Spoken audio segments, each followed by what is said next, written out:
Como os comentaba, Mesopotamia no es Occidente, sino que es lo que toda la vida se ha denominado el Próximo Oriente, y actualmente hay un movimiento dentro de la escuela de los historiadores que dice que se produce un fenómeno curioso, se está produciendo un fenómeno curioso, y es que toda la región de Mesopotamia, de Irak, Irán, etc., se está empezando a denominar ahora Medio Oriente, cuando toda la vida ha sido Próximo Oriente. Entonces es un fenómeno social curioso porque es una zona, lo sabemos todos, donde hay mucha problemática, mucho problema con el tema del yihadismo, etc. Y entonces es como una especie de, dicen, separación o alejarse de ese mundo, y decir, no, lo que hasta ahora ha sido Próximo Oriente con una cierta sensación de hermandad, de cercanía, porque vamos a ver cuánto ha influido todo lo que se ha fraguado en Mesopotamia en el mundo occidental, lo que conocemos por occidental, pero como ahora es una zona convulsa del planeta, digamos que se hacen como distancias, y entonces es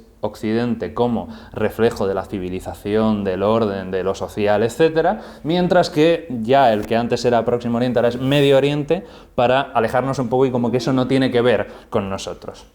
Es un fenómeno social curioso. Y se incluye aquí, como digo, en el relato mitológico de Occidente por todo lo que ha influido, y igual que Egipto, Grecia, Roma y las tradiciones o las religiones abrahámicas. Todo esto, que aparece aquí atrás reflejado en estas imágenes, es lo que ha configurado nuestra cosmovisión, nuestra forma de ver el mundo, de entenderlo, de relacionarnos los unos con los otros y también incluso con nosotros mismos. A nivel incluso inconsciente, todo el relato mítico, todo el pensamiento mítico y por lo tanto todo el pensamiento religioso nos ha configurado de una determinada manera. Que seamos conscientes de ello o no, es otra historia, pero vemos el mundo como lo vemos por todo esto. Entonces, el relato mitológico de Occidente, ¿por qué? Porque todas estas culturas han configurado la base de lo que hoy entendemos por Occidente. Los que ya me conocéis, que en este caso solamente estás tú, Monse, vais a descubrir que soy muy pesado con la etimología, pero porque creo que es muy importante. Las palabras tienen un poder enorme, y saber lo que significan y saber a qué se refería un griego, un romano de la antigüedad, un egipcio de la antigüedad, cuando mencionaba una palabra concreta, nos va a dar muchísima información y vamos a entender muy bien muchas cosas. Lo primero, por supuesto, es explicar la etimología del nombre de este curso. Es el tercer año que se plantea, en los anteriores era siempre Iniciación a la mitología comparada, un título completamente descriptivo. Este año le hemos dado una vuelta, ha sido el relato mitológico. ¿Por qué relato? Del latín relatum, cuento o narración. Cuidado aquí porque lo que un romano, lo que un latino entendía por cuento, evidentemente no es lo que entendemos nosotros por cuento. No era una narración destinada a entretener a un niño o hacer que se duerma, sino que todo relatum tenía un contenido de enseñanza, un principio en el que se intentaban transmitir unos ideales y unos valores. Es decir, nada se contaba el porque sí. La idea que tenemos todos de ese anciano o anciana sentada a la hoguera rodeado de los jóvenes de la tribu y contándoles relatum es precisamente de lo que se está hablando aquí, que hemos configurado un relato de Occidente que tiene mucho que ver con lo que acabamos de decir, una forma de ver el mundo en base a todos estos relatos de las civilizaciones que nos han precedido. Relato mitológico, el mito. Aquí hay mucha discusión, mucha polémica, porque no sabemos exactamente qué entienden muy concretamente un griego antiguo cuando se le habla de mitos, porque mitos es muchas cosas. ¿Dónde hay más consenso? Primero que nada, palabra, con todo lo que ello implica. No hay que olvidar que para las tradiciones semíticas, aunque la palabra mitos es griega, ellos también tienen un término para denominar a eso que los griegos llamaron mitos, pues para las tradiciones semitas la palabra es el elemento creador por excelencia. De hecho, no hay más que recordar el relato de la creación de Génesis 1, donde Dios crea hablando. No hay más que irnos al antiguo Egipto, donde el dios Atum crea hablando. Por lo tanto, la palabra tiene mucho poder en las sociedades tradicionales. Pues la palabra puede ser también relato. Por lo tanto, si consideramos el mito como un relato, que indudablemente lo es, pero luego veremos y pondremos los puntos sobre las íes, esto podría ser algo repetitivo. El relato mitológico es lo mismo. Y una cosa que a mí me gusta mucho es el acto de hablar de forma ritualizada. Es decir, el mithos está destinado única y exclusivamente para el líder, para el jefe de la sociedad, para el poeta, en el caso del mithos griego para los aedos, Homero, Hesíodo, etc., o para los sacerdotes, que vendrán después, en el caso de Grecia, por cierto, bastante tardíamente. Sea como sea, es una forma de hablar, una forma de expresarse y una forma de narrar una historia que tiene un alto contenido sacralizado. Y por otra parte, el logos. Puesto que esto es un curso de mitología, el logos ese de lógico viene aquí, que este también tiene mucho debate a su alrededor. Se diferencia fundamentalmente del mito, a día de hoy que sepamos, en que mientras que el mito es la palabra ritual, la palabra sacralizada, el logos es la palabra razonada, la palabra de la razón, es el discurso, es el de conectar ideas siguiendo la idea de la razón. Es la razón la que pone en mi boca palabras que yo expreso. El logos es la forma de expresarse de los políticos, de los oradores públicos. El mithos no. El mithos es del jefe, del sacerdote o del poeta. Para el pueblo, para los políticos y los oradores es el logos. Habla, razonamiento, discurso, inteligencia, pensamiento, sentido.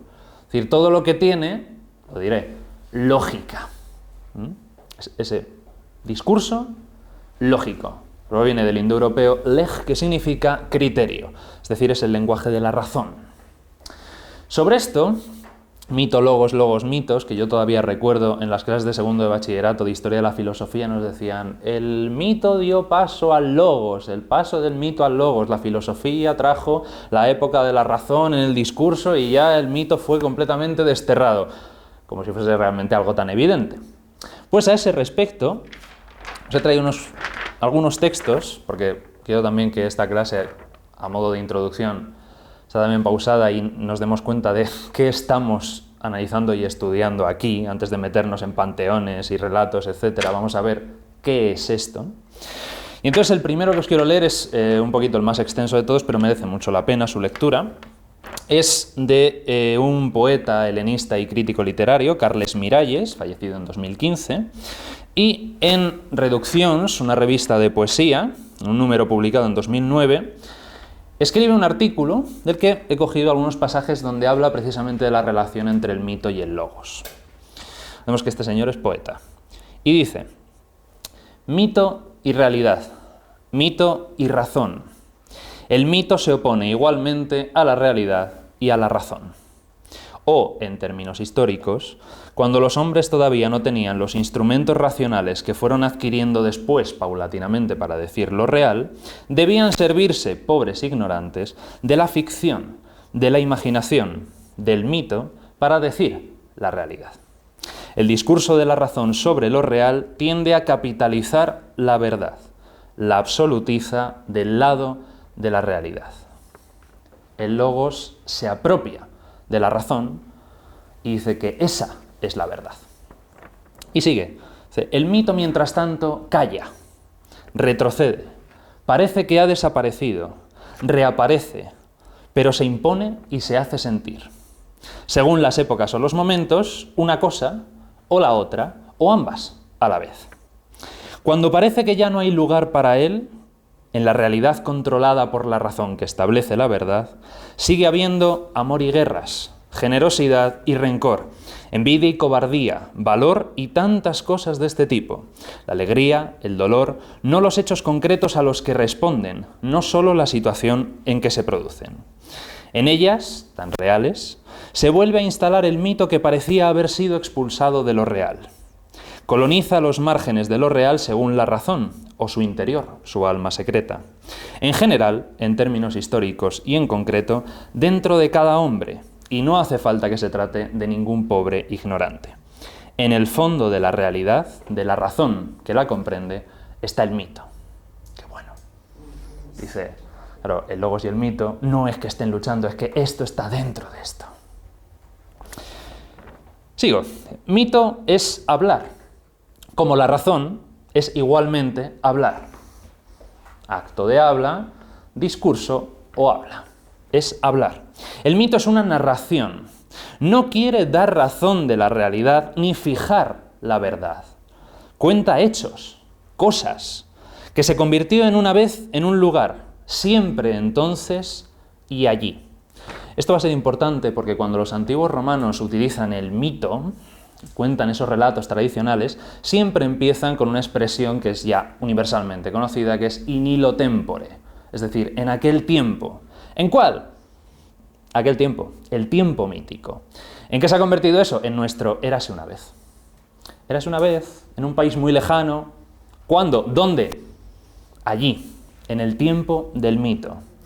¿Cómo empieza la Guerra de las Galaxias? Antes que hablábamos de las películas. Hace mucho tiempo, en una galaxia muy, muy lejana. ¿Dónde es? Ahí, en el tiempo mítico. El relato que es el mito puede ser continuamente vuelto a explicar. Claro, nunca se gasta. La gran pregunta, ¿por qué hay algunos relatos a todas luces ficticios que permanecen y perduran a lo largo de la historia? Seguimos estudiando a Teseo y al Minotauro, y en cambio hay otros que no lo hacen, que son hijos de un momento concreto y desaparecen en ese momento concreto. Y ya es arqueología, se llama un mito muerto. Y sin embargo, aquí estamos. Y vamos a hablar de Gilgamesh, y vamos a hablar de Tot, y vamos a hablar de Edipo. Pues es recontado una y otra vez. El mito puede ser continuamente vuelto a explicar, cada vez, cada hora y aquí. Es el mismo y cambia. La narración dura y los humanos que la cuentan y la escuchan pasan. Nosotros que hoy estamos aquí, la tierra nos tragará, pero el mito seguirá por siempre. Estos humanos la convierten en palabra en el tiempo, pero sigue siendo narración para siempre, mito. Se adapta a todas las situaciones, no acepta ni replantea ninguna realidad, no anhela ser la verdad. Se presenta siendo el relato que es. El mito no excluye a la razón, la integra, la confronta con una realidad más profunda, en su otro tiempo que puede ser percibido en todos los tiempos. Qué buena expresión. En su otro espacio que puede ser percibido en todos los espacios. Por eso, cuando hablamos de mitología comparada, decimos que la mitología al final es solamente una, y que tiene muchas caras y que adopta muchas formas, pero cuando se va a la esencia, que es un poquito también el objetivo de este curso, vemos que es lo mismo, y que todos cuentan lo mismo una y otra vez porque no hay otra cosa que contar. Remite a una realidad que no tiene sentido discutir si es verdadera o falsa, sobre todo según la razón. A una realidad que en todo momento y en todo lugar puede ser reconocida como humana. Es decir, no aquí y ahora, sino en otro tiempo y en otro lugar. Remite al mundo de los humanos, una parte hacia afuera y una parte interior. A una realidad renovadamente más compleja y sutil, más profunda y enigmática, que no es verdadera ni falsa, sino compuesta, conocida y desconocida a la vez, porque el mito no explica, sino que cuenta. No pretende agotar lo real, decirlo de una vez por todas, sino contarlo otra vez y comprenderlo filtrado por la narración. El lenguaje de la razón es la ciencia, el de la poesía, el mito. Insisto, este señor es poeta, sabe muy bien de lo que está hablando. De una forma u otra, siempre el mito. Hubo una época en la que la sabiduría hacía de puente entre razón y poesía. No dice entre razón y mito, la poesía como la ciencia más elevada de todas, tal y como defendía Pitágoras y tantos otros. Aún no escindidas la razón y la poesía. Desde entonces, la poesía añora aquella sabiduría y se sirve del mito para tratar de rehacerla, para decirla desde la realidad más profunda. Los filósofos quizás han olvidado que su labor es amar la sabiduría. Eso es lo que significa la palabra filósofo. Los poetas renovadamente tratan de volverla a hacer, la sabiduría, haciendo la realidad. La realidad que siempre está en otro lugar. Y con esto termino. Así, el mito puede considerarse la única enunciación posible de una realidad huidiza, en continua transformación. La única posible porque es relato, porque contiene todos sus significados a la vez en la enunciación misma. La coexistencia inescindible del mito y todos estos significados de la narración en que consiste es la realidad poética. Cabe decir, el símbolo, el estallido del sentido. La única manera de decir la realidad más profunda, de mostrar las caras de la verdad, es moldear lo real en el mito, en el símbolo. Así, la realidad perdura. Al acomodarse al molde de la realidad poética, se hace raíz por el canto, y por el canto penetra en la tierra. Hay que recordar que todos los mitos que vamos a ver originalmente estaban escritos en verso, y sabemos que originalmente se cantaban. No se contaban, sino que se cantaban. Iban acompañados de música y en muchos casos también de baile. Por lo tanto, es una poesía que se canta. El canto penetra en la tierra en la certeza de que la tierra está siempre al alcance, en disponibilidad abierta. La poesía, y con estas palabras de Bartra termino, rellena lo que penetra, derrama en la entraña la misión de la primavera, el peso de lo eterno y la madurez del astro. Tremendo. Yo ya después de esto me podría callar, nos podríamos ir a casa, porque esto es para darle una pensada o dos. ¿Qué estamos tratando aquí? El mito, como bien ha dicho Miralles, utiliza un componente fundamental que es el símbolo. El mito es, ante todo, un relato simbólico. Miralles dice, no tiene sentido debatir si hace referencia a una realidad que es verdadera o falsa. Por supuesto, nadie en su sano juicio diría que la cruz latina es verdadera o es falsa. No, mire usted, es un símbolo. ¿Y el símbolo qué es? Otra vez, etimología. Symbolum, y del griego symbolon o simbalo, que originalmente es un verbo, significa juntar o unir. Y por cierto, tiene un matiz de hacerlo con violencia. Es algo repentino y es fuerte. Es una unión potente. Para entender el alcance de la palabra símbolo y de que todo lo que vamos a ver aquí, el minotauro, los barcos, los mares, los laberintos, todo ello son símbolos y la carga poética y simbólica que tienen, lo mejor es hacerlo entendiendo qué era en origen, qué entendían los antiguos griegos por un símbolo, la primera vez que conciben esta palabra. Un símbolo era esto. Esto surge cuando las leyes de la hospitalidad en Grecia obligaban a que cada persona que llamase a tu puerta tenías que acogerla, sentarla a tu mesa, darle comida, darle una cama, que pasase allí el tiempo que necesitase y dejarle otra vez marchar y seguir su camino. Imaginémonos que hay un señor de Atenas o una señora de Atenas que se marcha en peregrinación, qué sé yo, a Delfos, ¿vale?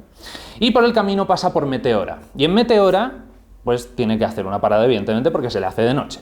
Llama a cualquier casa y hay un matrimonio en Meteora que le abres la puerta, le sienta a la mesa, comparten, etcétera, etcétera. ¿Qué ocurre? A la mañana siguiente, cuando se despiden,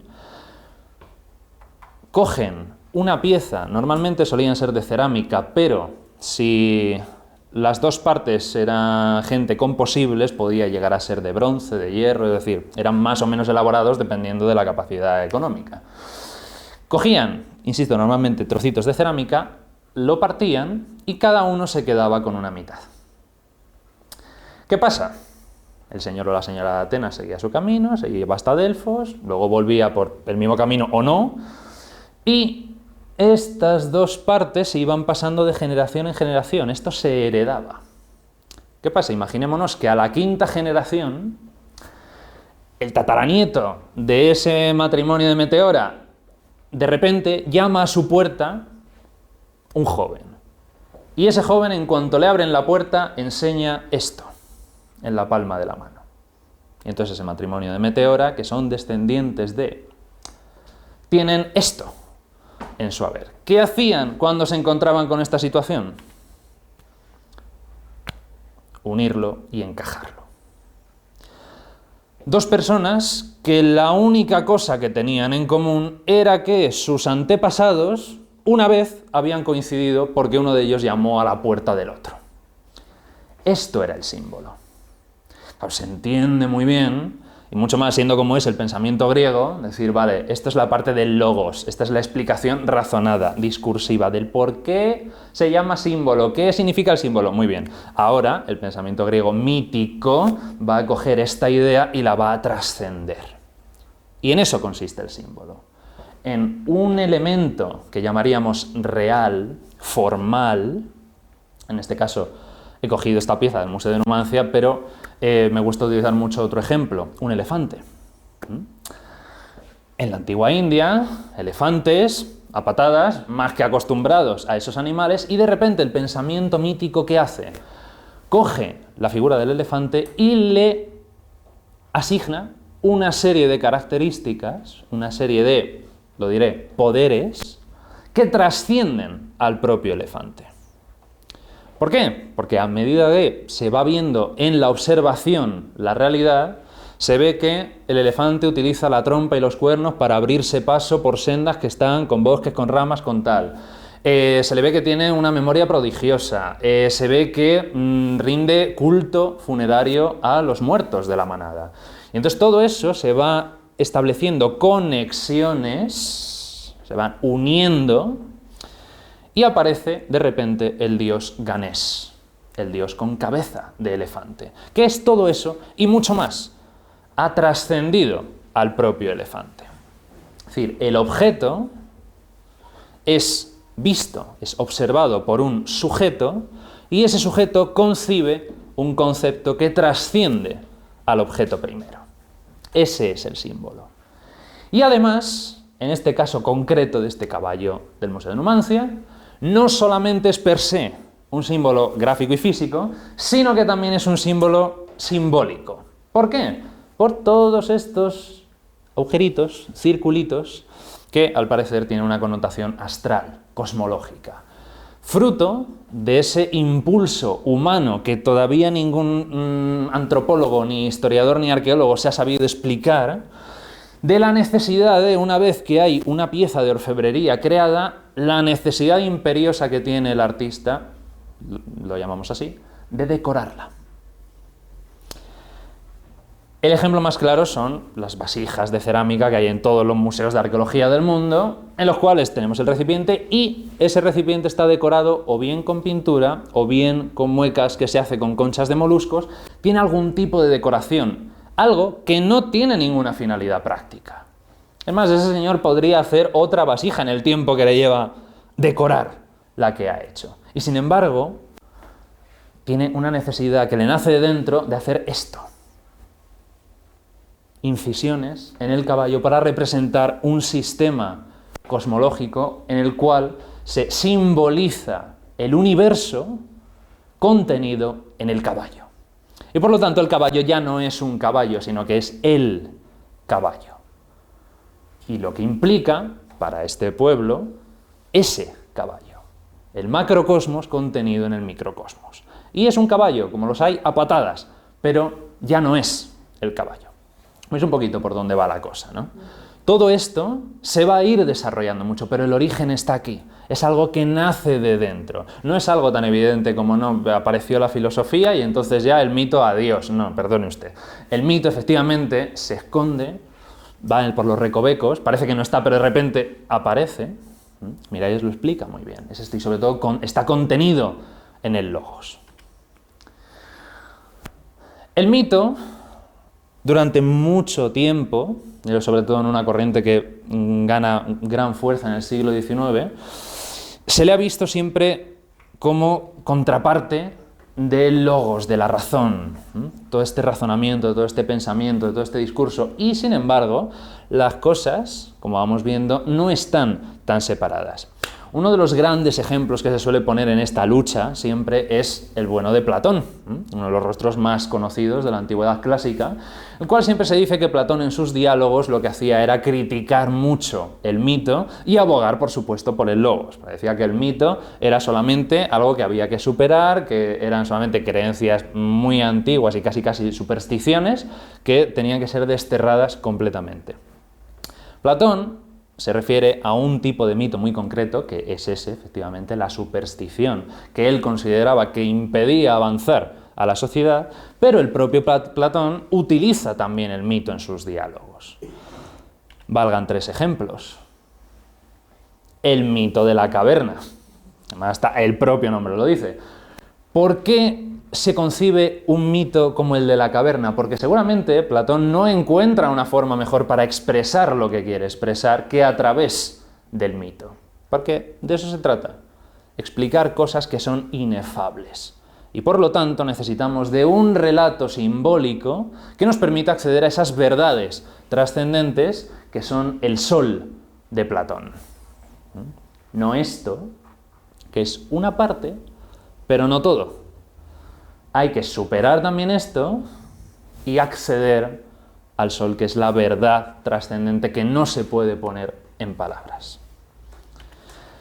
Segundo gran mito utilizado por Platón, la Atlántida, que anda que no ha dado de sí.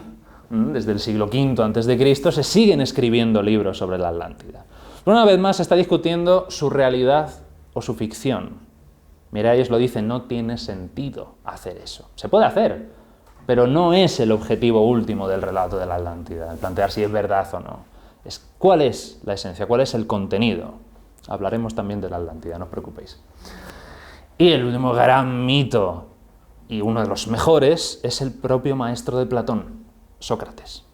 Sócrates es un mito en sí mismo, porque todo lo que sabemos de Sócrates lo sabemos gracias a los diálogos de Platón. Sócrates no escribió nada. Sus discípulos, que los tuvo, no dejaron escritos sobre él, o si los dejaron no han llegado. Platón es el que construye un mito de Sócrates en sus diálogos. Y ese Sócrates trasciende al Sócrates histórico. Que esto es un fenómeno muy común. Otro ejemplo, Alejandro Magno.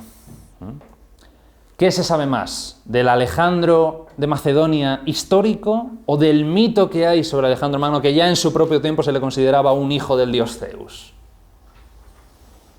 ¿A quién le importa el Alejandro histórico? A los historiadores. Pero para estos señores la historia era una musa. Es decir, era una ciencia que había que interpretar, con la que había que jugar y a la que había que invocar y rendir culto, igual que a la poesía y a la música. Lo mismo. Hablando de mitos históricos, se dio la circunstancia, hace un par de días ha salido la sentencia del juicio del Procés, hace un par de años, cuando el tema del independentismo catalán estaba en boca de todo el mundo y debatiendo, etc., entré en una librería de Madrid y me encontré, graciosamente, con un estante, pegadito a la entrada, en el que me encontré con una serie de libros que estaban unos pegados a otros. Primero, Don Pelayo, el rey de las montañas, que ya, ojito, el título.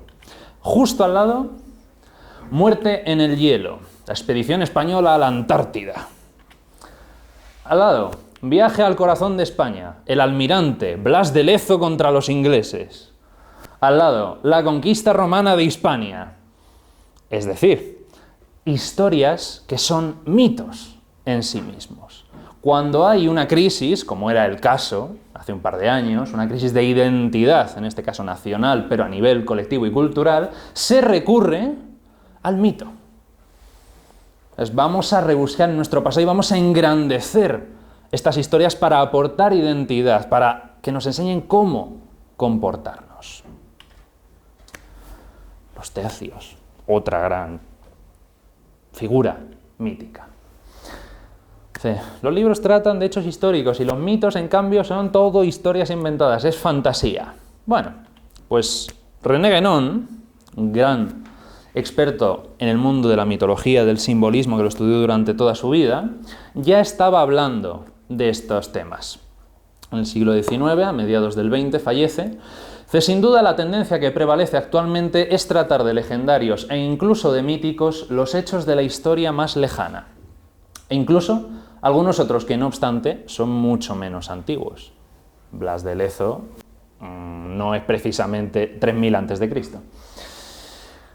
Escapan a los medios de investigación de que disponen los historiadores profanos. De quienes así piensan podrán tomar estos hechos simplemente por su valor simbólico.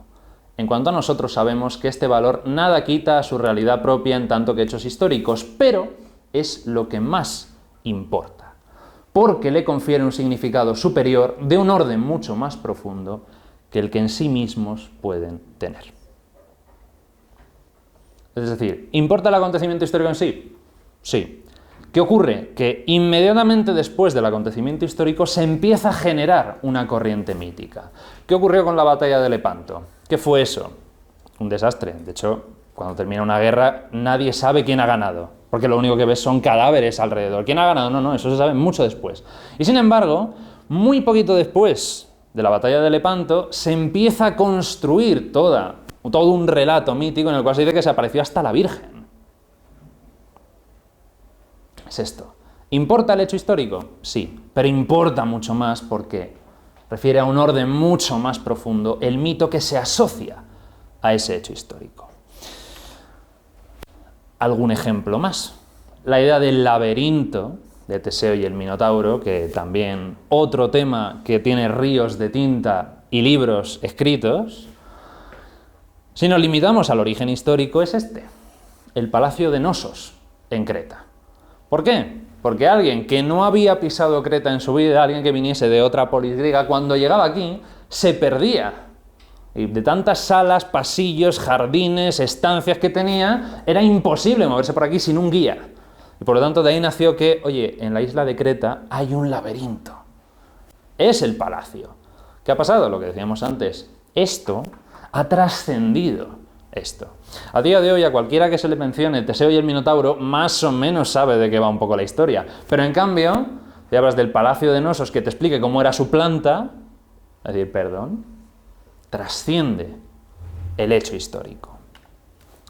Otro ejemplo, los cíclopes, gigantes con un solo ojo en la frente. Parece ser que el origen de este mito está aquí, en los descubrimientos de los cráneos de elefante.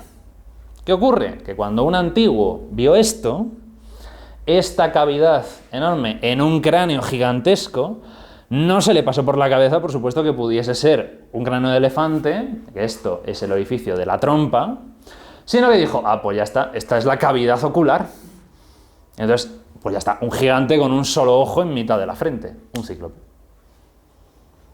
Todo el mundo sabe que es un cíclope, pero sobre esto del cráneo de elefante, lo mismo ocurre con los dragones. Los dragones que están repartidos por todo el mundo, todas las mitologías del mundo tienen un dragón. Al parecer, su origen se encuentra en los descubrimientos de fósiles de dinosaurios.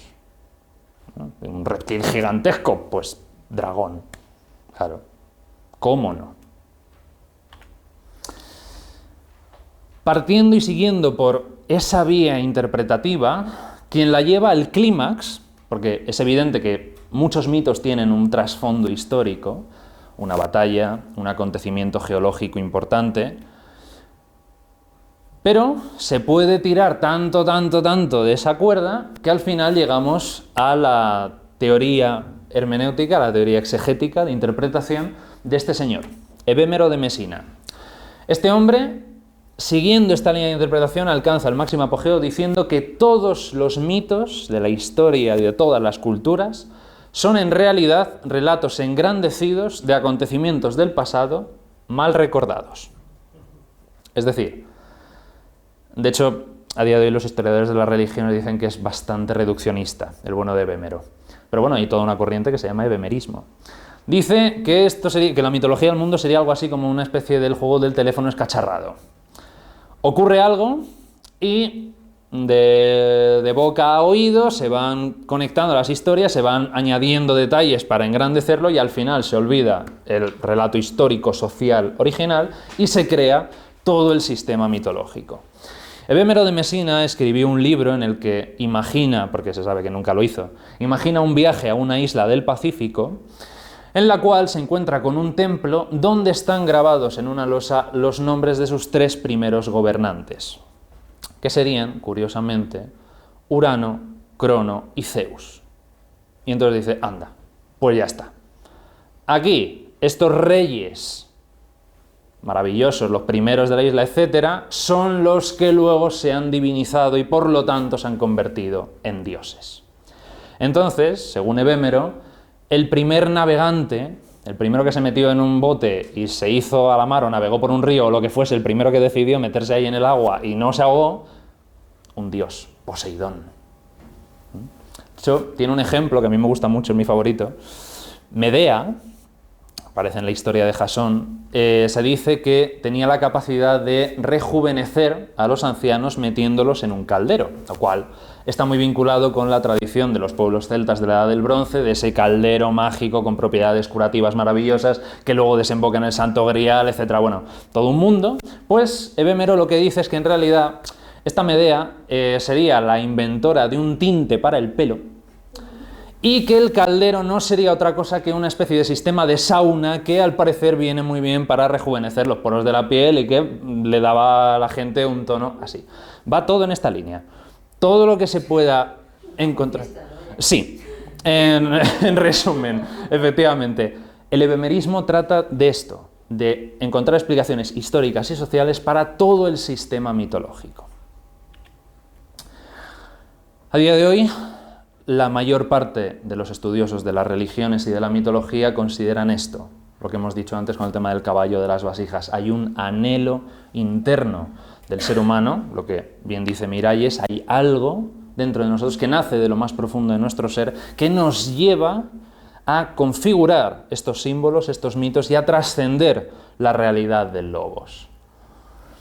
Y muchos de ellos nacen por el primer gran impacto de la humanidad, que es la muerte. Es muy curioso porque la primera prueba histórica de un pensamiento mítico, de un pensamiento simbólico, la encontramos antes del ser humano, la encontramos entre los neandertales. Los neandertales, hay un momento, no sabemos por qué, no sabemos exactamente cuándo, pero hay un momento en el que un neandertal, a la muerte de un amigo, de un familiar, de lo que sea, decide enterrar el cuerpo. Cosa rarísima porque no busca ninguna finalidad práctica. Y no solo le entierra, sino que además le pone un ajuar funerario. Le pone comida, le pone bebida y le pone flores. Y nadie sabe por qué. Porque no tenemos textos, no tenemos fuentes, solamente nos encontramos con la tumba. Nos encontramos con esto. Por lo tanto, eso es una prueba de que ya los neandertales tienen un cierto desarrollo de pensamiento simbólico. No sabemos exactamente si tenían un panteón, si tenían una cosmovisión del mundo de ultratumba, no sabemos qué, pero está claro que hay algo en ello que le lleva a hacer eso. Por lo tanto, cuando hablemos del tema de la muerte, que será el penúltimo, vamos a ver cuál es el origen y cómo se desarrolla toda una mitología de la muerte, del más allá, del alma, etcétera, etcétera. Seguramente nace ahí. Por lo tanto, lo que hemos mencionado antes, vamos a ver Occidente precisamente por esto, porque todas estas cosas nos han configurado nuestra manera de pensar, y vamos a ver sobre todo estas 4 grandes culturas. Y sé que está Egipto, Grecia, Roma y luego Mesopotamia. No se puede hablar en realidad de cultura mesopotámica, porque Mesopotamia es una región. Y no se habla de una cultura en específico, porque aunque de las que más sabemos son de los babilonios, los sumerios y los acadios, ahí está primero muy fragmentado todo el relato mitológico y sobre todo es una amalgama de pueblos, cada uno con mitologías muy similares, pero que influyen unas en otras mucho. Entonces, vamos a ver sobre todo esas 3, babilonios, sumerios y acadios, pero también tener en cuenta que hay muchos pueblos alrededor que van influyendo en mayor o menor medida. Y por supuesto, también las llamadas 3 grandes religiones abrámicas, 3 grandes religiones históricas, las 3 grandes religiones monoteístas, llamémoslas, como queramos. Y vamos a analizar su relato mitológico, el relato mitológico de estas religiones. hay algunos creyentes que se ofenden si se le compara la mitología con alguna de estas religiones. La intención no va por la ofensa, es simplemente que puesto que son religiones, hay que entender que todo esto también tenían religiones. Lo que hoy llamamos mitología formaba el corpus de relatos que conformaban su religión, a la que se sumaba el ritual. Entonces, ritual más mitología, religión. Religión de los romanos, de los egipcios, de los griegos y de los mesopotámicos. Entonces, se van a analizar los relatos, el corpus de los relatos que conforman las tres religiones monoteístas. ¿Todo para qué? Para esto. Gnosis auton, conócete a ti mismo, en griego. Esto es lo que estaba en el pórtico del oráculo de Delfos, tan conocido, tan difundido. Lo que no se suele decir, y es una pena porque le da mucho más sentido, es que esta frase no estaba allí colocada sola, que indudablemente tiene su importancia, pero tenía otra frase debajo que le da mucha más enjundia. Ponía, hombre, conócete a ti mismo y conocerás el universo y a los dioses. ¡Qué bueno! Claro, todo lo que has venido a buscar aquí, a que te digan de fuera, está dentro. Entonces, si alcanzas a conocerte a ti mismo, conocerás todo lo demás. ¡Qué potente!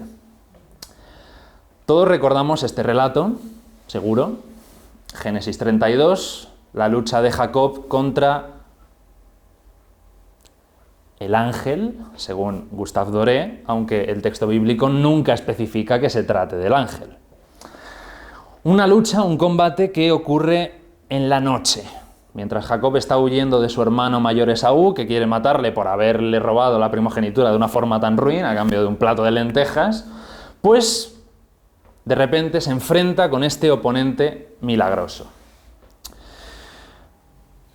La segunda lectura es de un psicólogo junguiano, Dr. Stephenson Bond, el cual en este librito habla de la importancia del mito personal en el siglo XXI, este libro lo escribe en 1992, y da una lectura, una interpretación a este mito en concreto, que creo que es de especial interés para lo que estamos viendo. Seguimos dentro de la historia de el conocerse a uno mismo a través del mito. Recordemos la historia de Jacob luchando en el vado de Yabok, en Génesis 32. Jacob lucha durante toda la noche con un hombre, aunque claramente se trata de un ser mucho más poderoso que cualquier humano. Lucha con su daimón. Cuidado con esta palabra, porque el daimón, que ha derivado en nuestro demonio, siempre lo asociamos a Satán, al diablo, al mal, etc. No. Luego lo veremos cuando tratemos el tema del mal. El daimón para un griego era siempre una suerte de espíritu. Para dejarlo más claro, Platón, ese mito de Sócrates que construye, dice que a Sócrates siempre iba acompañado de su daimón. Es lo que él entiende como el espíritu de la inspiración. Entonces, ese daimón no es necesariamente malo. Puede ser bueno, puede ser malo, dependiendo de muchas cosas. Pues aquí Jacob lucha con su daimón. Por cierto, todos somos Jacob. Spoiler. Y por lo tanto, todos tenemos a este daimón. Jacob lucha con su daimón, o ángel, o Dios. Da lo mismo porque es lo mismo. Lucha con el extraño. No dice con un extraño, sino con el extraño, es decir, la idea del otro, ¿no? Lo que Jung llamaba la sombra, el inconsciente, aquello que tenemos dentro de nosotros y que no sabemos que tenemos. Por eso esta lucha ocurre durante la noche, es la oscuridad de la psique, es lo más profundo. La luz de la razón aquí no tiene nada que hacer, por lo tanto no puede ser de día. Esta lucha es de noche. Se dice que cuando el oponente de Jacob comprende que no está triunfando sobre él, le hiere, le disloca el muslo, pero Jacob sigue luchando. Y finalmente el extraño dice, déjame marchar, pues el día está despuntando. A lo que Jacob responde, no te dejaré marchar si no me bendices. Aunque ya debe quedar claro que cuando aceptamos al extraño que hay en nosotros, es difícil saber quién se niega a dejar marchar a quién. ¡Qué bueno! Al final cede y pregunta a Jacob su nombre. Cuando Jacob se lo dice, el extraño le da uno nuevo. Porque has luchado contra Dios y contra los hombres y has triunfado. Eso es lo que significa el nombre Israel. Y entonces, en mi opinión, Jacob hace la pregunta que cambia la historia, la pregunta mítica. Te lo ruego, dime tu nombre. Jacob quiere saber quién es el que lucha contra él, el que le hiere, el que le da una nueva identidad. Aunque el extraño nunca contesta, es crucial hacer la pregunta una y otra vez. Esta es la pregunta mítica. ¿Quién es el extraño que me agarra por dentro? ¿Y qué es lo que quiere de mí?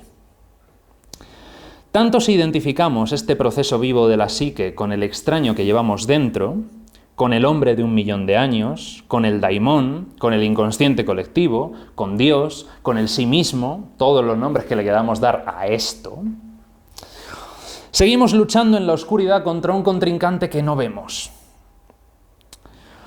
La necesidad del mito y de la conciencia mítica surge precisamente en el momento en el que el alba comienza a iluminar la batalla. Es decir, cuando nos damos cuenta de que estamos luchando contra algo.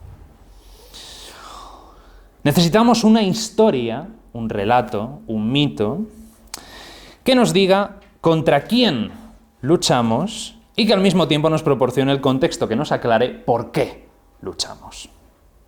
Necesitamos un nombre, una presentación formal que nos ponga en relación con lo que nos agarra, el símbolo, lo que una a esto con esto. Eso es. Te lo ruego, dime tu nombre. Pero el hombre de 1.000.000 de años no contesta, pues no conoce su propio nombre hasta que no le damos uno. Qué bueno que en la tradición judía este ángel, que nunca en la Biblia efectivamente llegamos a saber cómo se llama, la tradición le denomine Peniel, que significa el rostro de Dios. Nos damos un nombre el uno al otro.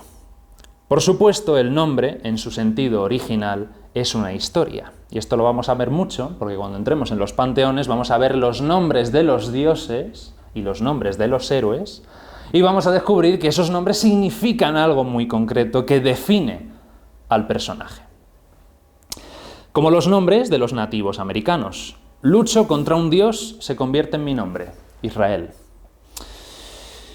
Me detienes en el vado se convierte en el nombre de Dios, se convierte en mi nombre, en mi historia, en mi contexto. Es decir, es el nombre lo que me define. Así pues, nos necesitamos mutuamente, el hombre de 1.000.000 de años y yo. Yo le necesito para conocer mi propia identidad y él me necesita a mí para reconocerse a sí mismo.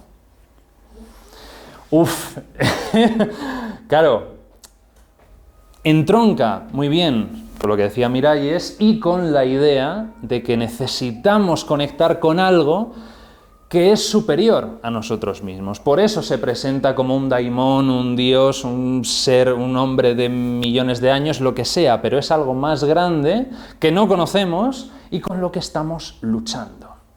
Recordad lo que os he dicho antes de que símbolo, aparte de significar juntar o unir, tenía una connotación de que se hacía agresivamente. O sea, es un acto violento. Un combate es algo violento. Combates como este los vamos a tener así. Basándonos en esta idea, de esta concepción de la relación con el inconsciente, de eso superior, cómo nos vinculamos con ello, Pitágoras nos da un diagrama maravilloso para conocernos a nosotros mismos. Seguramente no se lo inventa él, al parecer recibe una inspiración de los pueblos mesopotámicos, pero Pitágoras dice que vivimos en un mundo cuadrangular, lo cual se ha reforzado en la Edad Moderna, porque estáis tomando notas en una superficie cuadrangular, yo estoy proyectando esto en una superficie cuadrangular, habéis entrado por un espacio cuadrangular a un espacio cuadrangular, estamos viendo una realidad a través de elementos cuadrangulares, todo este sistema está dentro de algo cuadrangular, cuando vemos la televisión o el móvil estamos mirando cuadrángulos, es decir, vivimos rodeados y vivimos en el mundo cuadrangular. El número 4 es el número de la materia, es el número de la tierra, es el número, lo diré, del logos. ¿Y qué ocurre? Que Pitágoras dice, vale, Este es el mundo físico, el mundo material, pero hay otros 2 mundos, lo que hace un total de 3, que es el número del equilibrio. El mundo inmediatamente superior tiene esta forma, un triángulo, y además invertido. Ahora veremos el porqué. Ese es el mundo intermedio, digámoslo así, el mundo de la imaginación, el mundo de la inspiración y el mundo del sueño. El mundo más elevado es, por supuesto, un círculo. El símbolo de lo celeste, de lo perfecto, de lo que no tiene ni principio ni final, del orbe, etcétera, etcétera. Lo ideal para Pitágoras es conseguir pasar de aquí a aquí. Claro, dice, es prácticamente imposible, pero hay herramientas que nos permiten filtrar, os fijáis que es como un embudo, de manera que esto, poco a poco, como si fuese un riego por goteo, va pasando por aquí y va penetrando aquí. ¿Por qué? Porque nosotros también somos eso. Y estamos metidos aquí. Otra vez, el microcosmos está en el macrocosmos y es un reflejo de ello. Como un fractal, como... Justo. Además, dice, no solamente eso, hay puntos de unión, puntos de contacto, puntos de poder, de conexión entre los 3 mundos. La base, conexión 1, conexión 2 y lo superior, lo sutil. Y además dice, claro, si estos son 3 mundos basándose en los principios geométricos, ninguna figura geométrica puede existir, ninguna realidad puede existir sin un centro, sin algo que le origine un orden a partir del cual generar todo lo demás. Por lo tanto, también hay que señalar los puntos centrales de cada figura geométrica. Por lo tanto, nos encontramos con 7 puntos, lo cual nos remite a otro símbolo enormemente difundido, que es este. Evidentemente, los chakras. La idea es exactamente la misma. 7 puntos, 7 niveles, 7 lugares de conexión desde la base del mundo material, los instintos más profundos y más básicos, hasta la elevación más absoluta. Y todos nosotros somos eso. Tenemos lo más bajo y lo más alto.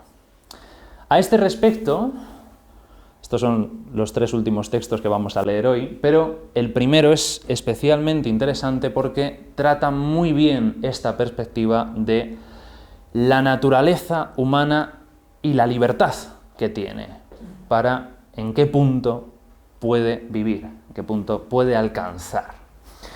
Giovanni Pico della Mirandola, hombre renacentista donde los haya, alumno y discípulo del gran Marsilio Ficino, fundador de la Academia Neoplatónica de Florencia, el hombre que puso en marcha el Renacimiento. Pico della Mirandola, un gran viajero, se desplazó por toda Europa, desarrolló numerosos escritos intentando establecer puntos de contacto entre el cristianismo y las antiguas tradiciones grecolatinas, fue por supuesto acusado de herejía, fue encarcelado y murió envenenado.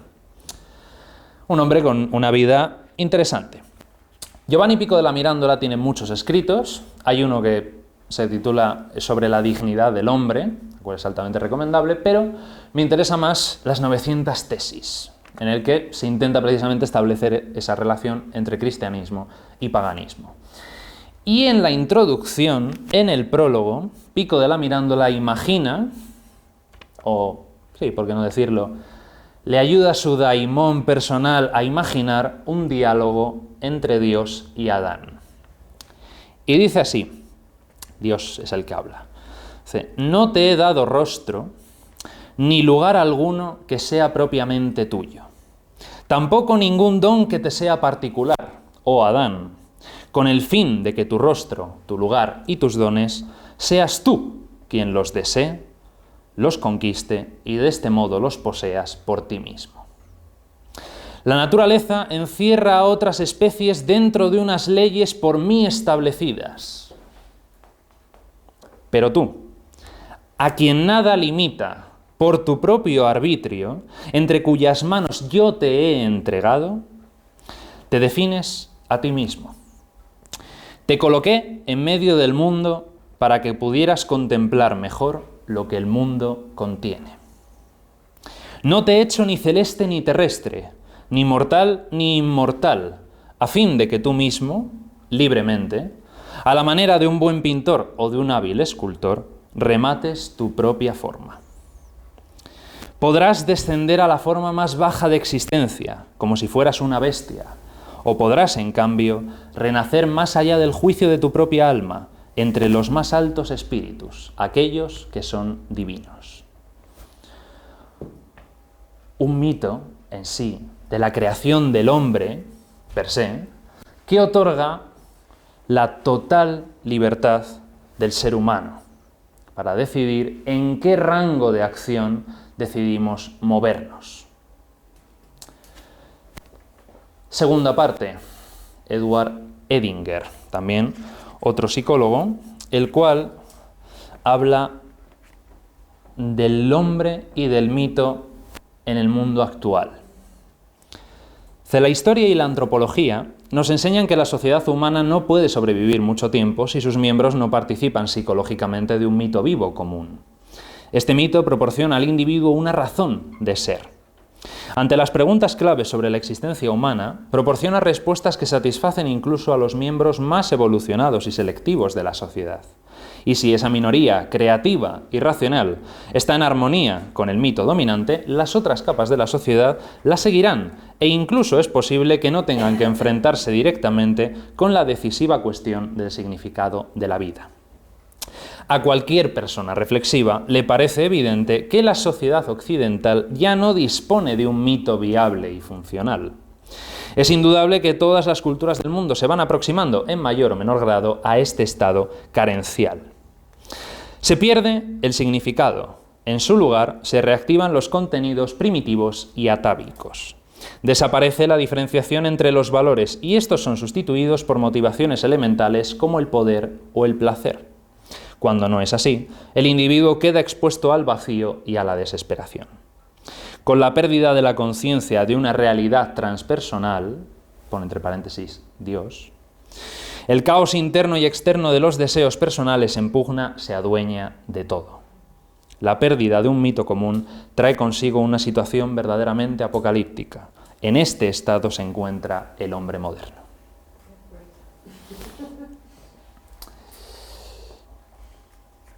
Y por último, el propio Jung, hablando sobre ese ángel de Jacob, aunque no directamente, concibe cómo podría representar al inconsciente.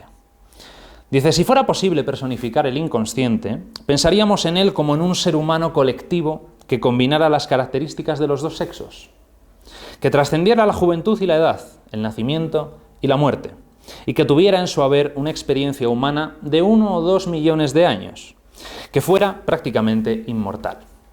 Si existiera semejante ser, sería exaltado más allá de todo cambio temporal. Sería un soñador de sueños muy viejos. Qué bonita expresión. Y debido a su inmensurable experiencia, sería un pronosticador incomparable.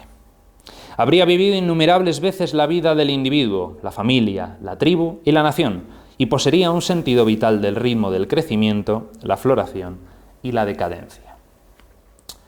Curiosamente, lo que aquí Jung está utilizando, el lenguaje psicológico moderno, es lo que tradiciones y culturas de todo el mundo han concebido como el Purusa, en la India, el gigante Ymir, en los pueblos nórdicos, el guardián del Grial, el señor del roble, es decir, tantas figuras cósmicas primitivas que por un sacrificio, por una división de ese principio supremo, da origen a todo lo demás.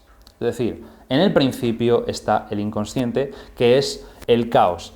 Y cuidado, lo que hoy entendemos por caos no es exactamente la idea que se tiene que tener del caos en mitología. Para nosotros a día de hoy el caos es descontrol, horror, no saber dónde está cada cosa, es decir, algo sin orden. El caos griego, con K, es la entidad o el elemento en el cual nada está diferenciado.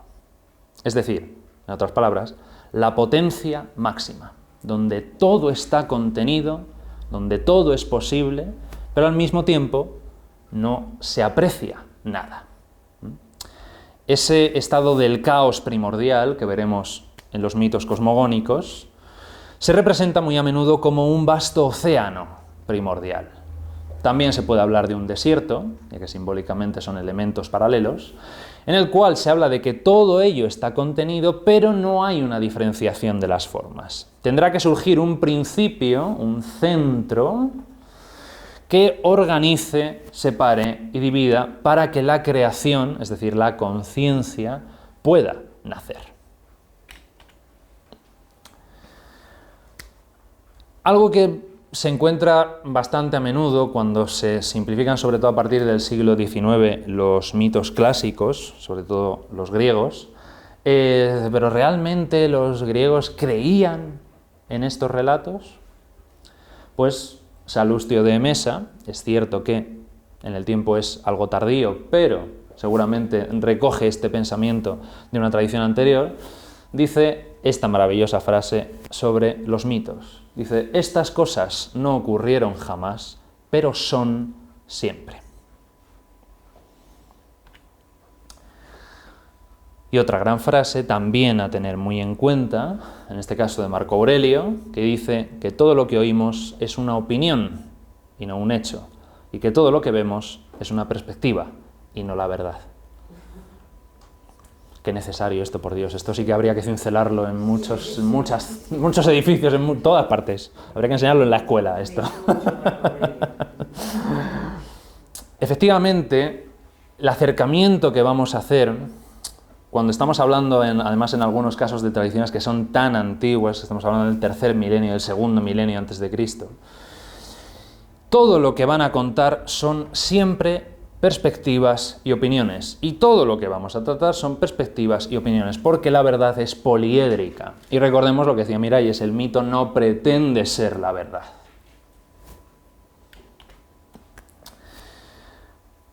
Esto os lo dejo para que podáis verlo tranquilamente en casa cuando se os mande las imágenes, un poquito cuál va a ser el orden a seguir. ¿Me vas a mandar las imágenes? Sí, todo esto os lo voy a mandar.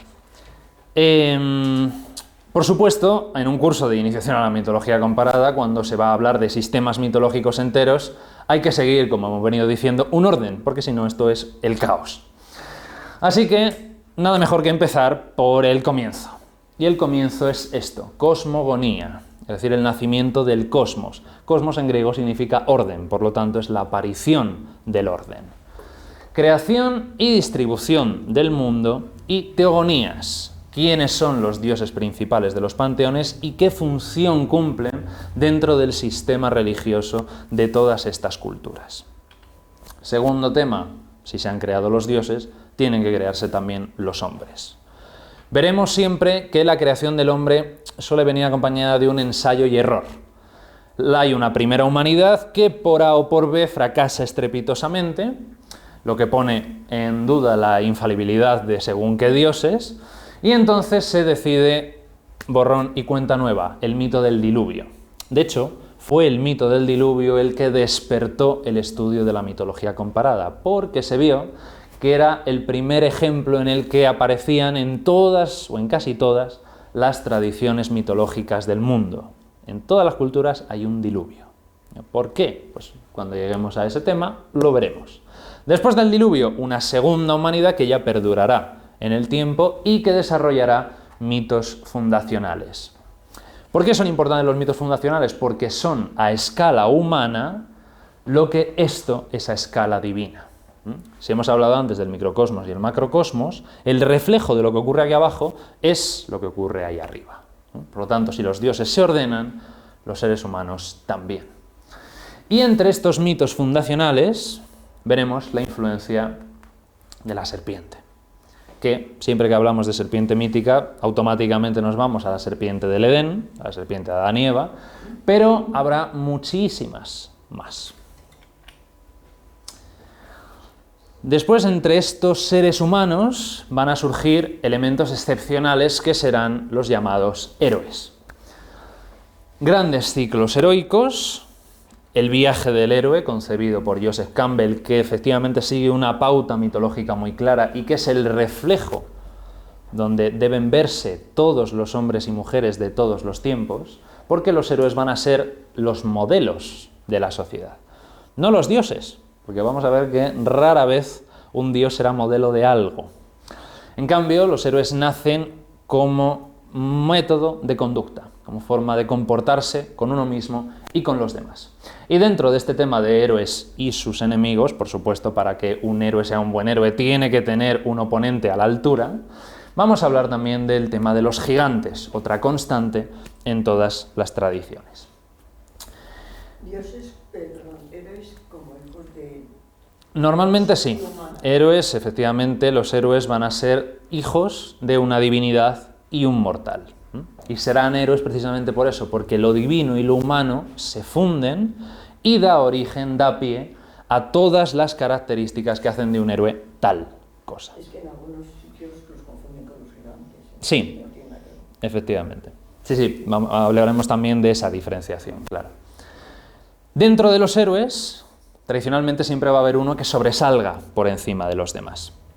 Llamado la figura del Mesías. Mesías lo vamos a tratar en una terminología muy amplia, porque si fuésemos muy estrictos, sabemos que Mesías solamente se puede utilizar dentro de un contexto abrahámico, ya que Mesías es el término, Cristo es el término griego para Mesías, que es la transliteración del hebreo Mashiach, que significa ungido. Pero Mesías nosotros lo vamos a utilizar como idea del héroe que destaca por encima de los demás y que cumple el papel de rey y salvador de la humanidad. El héroe que destaca sobre los demás héroes. Por supuesto también, claro, de la idea de la revelación mesiánica en las tradiciones abrahámicas. Y vamos a hablar, por supuesto, de la otra cara de la moneda del Mesías, el gran enemigo, su gran rival, aquel gran oponente, como Jacob y el ángel, pero a un nivel máximo, la idea del Saitán, el oponente absoluto. Después de esta idea del bien y el mal, conceptos con los que tendremos que tener cuidado, nos vamos al más allá. La idea de la muerte, la idea del alma, el mundo de ultratumba, lo que ocurre en ese tránsito entre este mundo y el otro mundo, etcétera, etcétera, y el origen de la religión. Y finalmente, en junio, terminaremos con, por supuesto, el final, los apocalipsis, el fin de los tiempos, que, ya hago un spoiler, los apocalipsis terminan bien. Que no nos engañen las películas de Hollywood. Siempre los apocalipsis terminan bien porque tiene que cerrar un círculo. Entonces, esto no puede empezar bien y terminar mal. No. Todo tiene un sentido y todo tiene un porqué. Los relatos del fin de los tiempos aportan el objetivo último de todo esto. Aquí tenéis las fechas que os he comentado al principio de clase también para que las tengáis claras todos los miércoles que vamos a tener clase. Entonces, hoy es 16 de octubre, pues la siguiente ya sería el 30 de octubre. Este es martes, ¿no? Son miércoles. Pones martes, martes. Ah, sí, es miércoles, sí. Vale, cuando os lo envíe eso tengo que cambiarlo. El próximo martes que se envía es el 29. Efectivamente. ¿Y el último cuál era? Que no lo he copiado, el 7.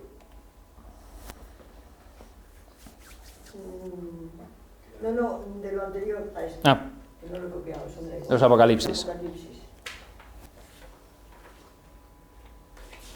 Y como digo, todo esto lo vais a tener. También... Estas fechas son las que están mal. 16 y 30.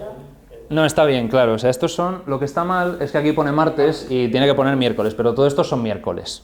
Entonces, los que venís los miércoles... Y los que venimos el martes, que venís este día. 16 y 30. Y los que venís el martes es 15 y 29 de octubre. Porque fue ayer la clase del martes y será el 29. O sea, que yo tengo que poner aquí 15 y 29. Claro.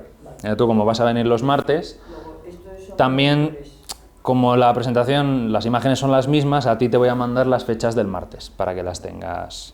13 y 27 no tengo que copiar yo eso para nada. No, porque 11 de las diciembre tampoco. vas a tener, efectivamente. Porque eso no Eso es. No son verdaderas. Para acercarnos un poco a la comprensión de por qué se configuran determinados mitos, determinados panteones de una forma concreta, es importante saber en qué zona geográfica se origina esto.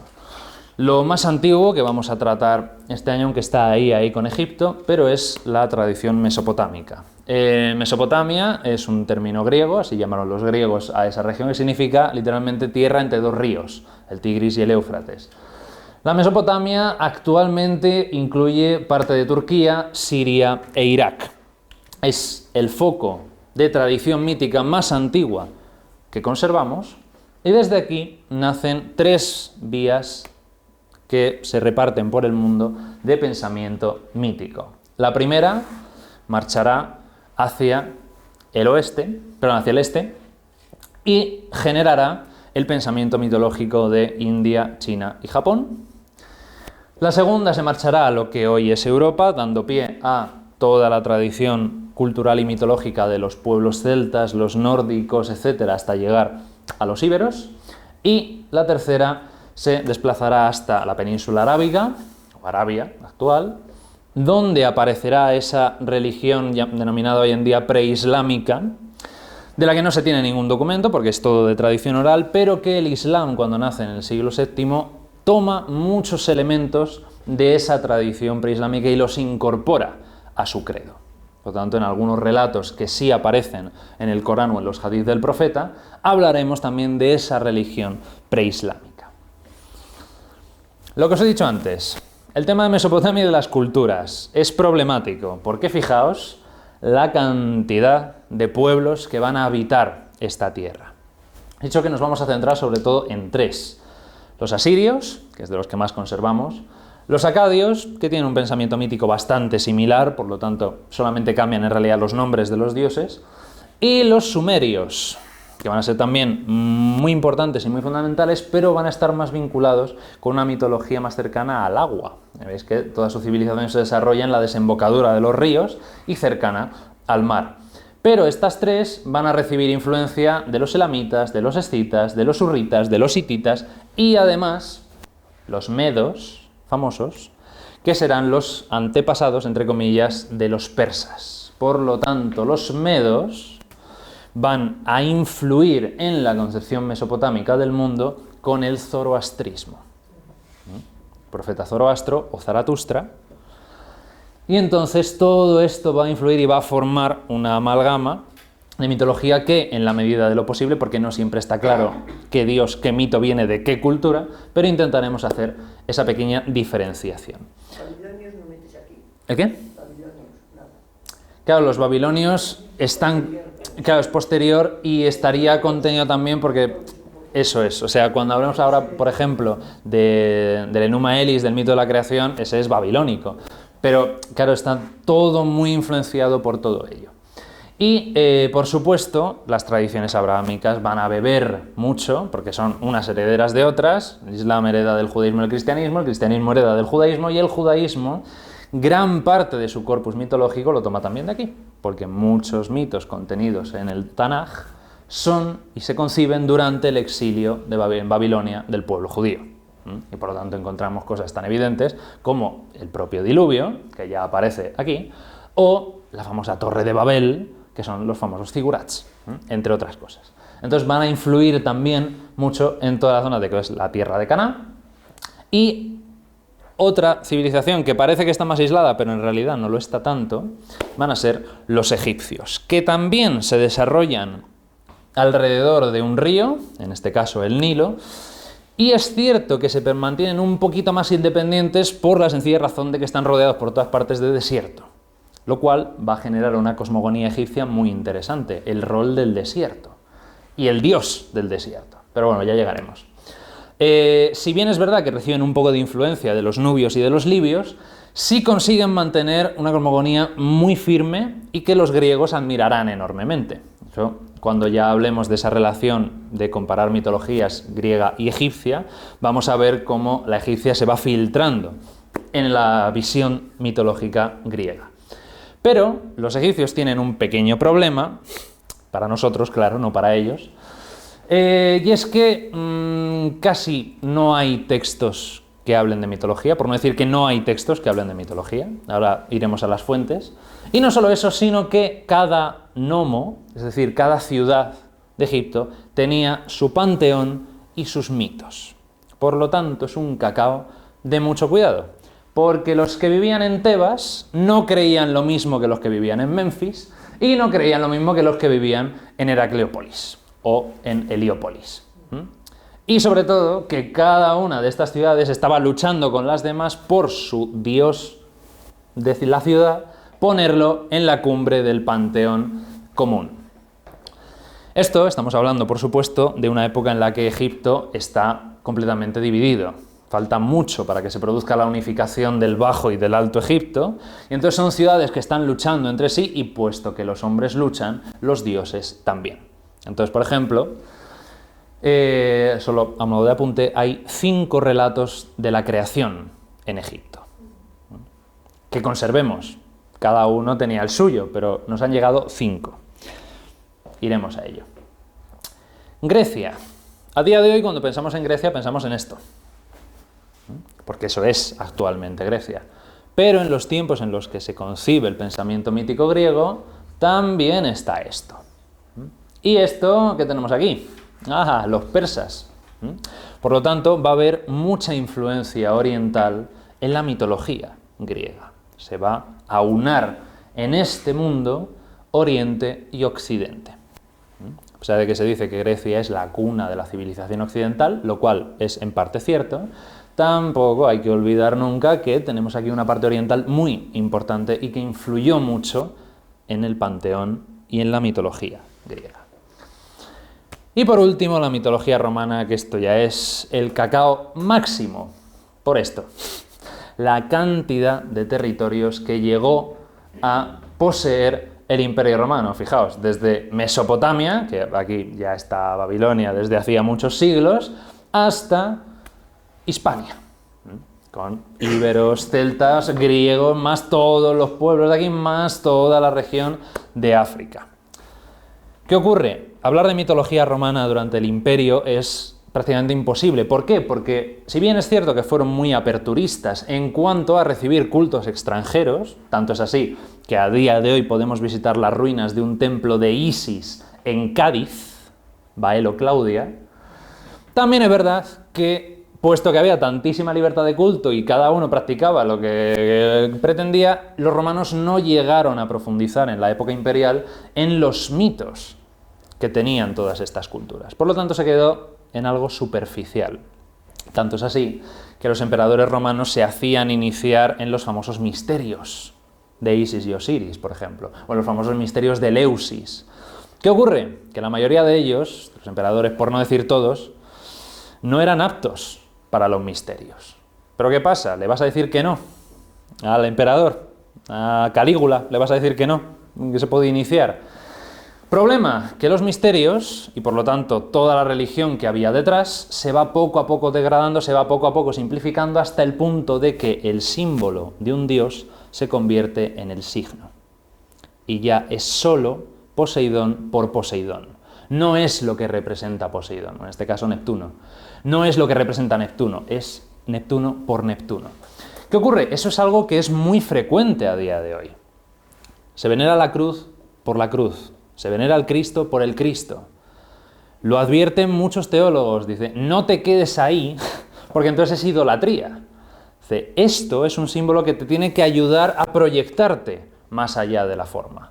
Porque si no, haces pues como hicieron al final todos estos, caer en el signo. De hecho, los primeros exegetas cristianos es la forma que tienen de atacar al paganismo. Dice, estos dioses son falsos porque no permiten experimentar la trascendencia. Y tienen razón. Cuando Orígenes, cuando Dámaso I hablan de los paganos griegos y romanos, tienen razón, porque la religión griega en tiempos del Imperio Romano no tiene nada que ver con la religión griega del siglo V o VI a.C., porque se ha ido degradando. Lo que comentaba Bond antes. Cada civilización va a llegar a ese nivel de agotamiento tarde o temprano. Entonces, en mitología romana, ¿qué vamos a ver? ¿Mitología romana imperial? No. Vamos a hablar de la mitología de mediados y principios de la República y finales de la monarquía, que es cuando realmente la mitología romana se fragua y se construye. Bien es cierto que la mitología romana tiene una peculiaridad. Muy a menudo se dice que la mitología romana es una copia de la mitología griega. De hecho, cuando se estudia en los institutos de mitología grecolatina, de los romanos solamente le cambiaron los nombres al panteón griego y ya está. No. Bien es cierto que reciben muchísima influencia de la mitología griega y que toman muchos mitos y muchos símbolos griegos para rellenar sus propios huecos mitológicos. Es una peculiaridad de la mitología romana, que es que no tienen una serie de relatos secuenciales como los griegos. No tienen un corpus mitológico establecido porque no tuvieron ni un Homero, ni un Hesíodo, ni nadie así. ¿Qué ocurre? Algunos autores, como Varrón o como Ovidio, intentan rescatar del pasado, del olvido, porque Ovidio ya es de época imperial, intentan rescatar del olvido esos mitos primitivos romanos que tienen mucho más que ver con los pueblos de Italia que con Grecia. Los dioses romanos y los mitos romanos originales son más de los etruscos y de los latinos que de los griegos. Entonces, también es importante, o sea, no es una simple copia. Y de hecho, en algunos casos es cierto, la diferenciación es complicada de hacer, pero en otros es clarísimo. Dionisos no tiene casi nada que ver con Baco, o Artemisa no tiene casi nada que ver con Diana. O sea, no, pues Diana es la Artemisa de los romanos. Mire usted, pero no. Entonces, esto también vamos a ir viéndolo. Vale, dime. Cronológicamente, Sumeria, lo más antiguo, es tercer milenio antes de Cristo, cuarto milenio, empieza... Tercer milenio. Mitología, estos relatos empiezan... Sí. ¿Qué ocurre? Cuando empiezan es tradición oral. Entonces, no sabemos exactamente a cuándo hay que remontarse, porque no hay fuentes. Las fuentes escritas, las más antiguas, son de la segunda mitad del segundo milenio antes de Cristo. Pero seguramente son bastante anteriores. Claro, porque se plasma ya de que es una tradición que viene... Los antepasados. Claro, e incluso esos. O sea, los sumerios y los acadios, las fuentes sumerias y acadias ya hablan de que esos relatos son ancestrales y antiquísimos. Entonces, seguramente sí, el origen haya que buscarle en el tercer milenio. Pero fuentes documentales no tenemos porque era tradición oral. Insisto, todo esto era cantado y bailado, pero nadie se paraba a escribirlo, porque por eso es un mito. Nadie sabe quién es el autor. Eso es lo que convierte un mito en un mito, que es un relato tradicional. Y tradicional significa que va pasando de generación en generación sin tener un origen claro, que se proyecta y se prolonga en el tiempo. Originalmente, pues sí, seguramente tercer milenio, pero solo de tradición oral. Los textos vendrán más tarde, pero siempre se remontan a un pasado bastante lejano, y de hecho seguramente lo tienen. Entonces, en estos 15 minutos, porque tengo entendido que os tenéis que ir prontito, vamos a empezar un poco con las cosmogonías, con esa creación del universo, con el cosmos. Y lo primero, antes de entrar de lleno en el mito de la creación del universo, es tener clara una diferencia de concepto enorme entre las culturas denominadas paganas y las tradiciones abrahámicas. El modelo de sociedad, de cultura, de civilización pagana lo vamos a tener en la creación babilónica, que como hemos dicho es el relato más antiguo de la creación conservado, que es el Enuma Elis.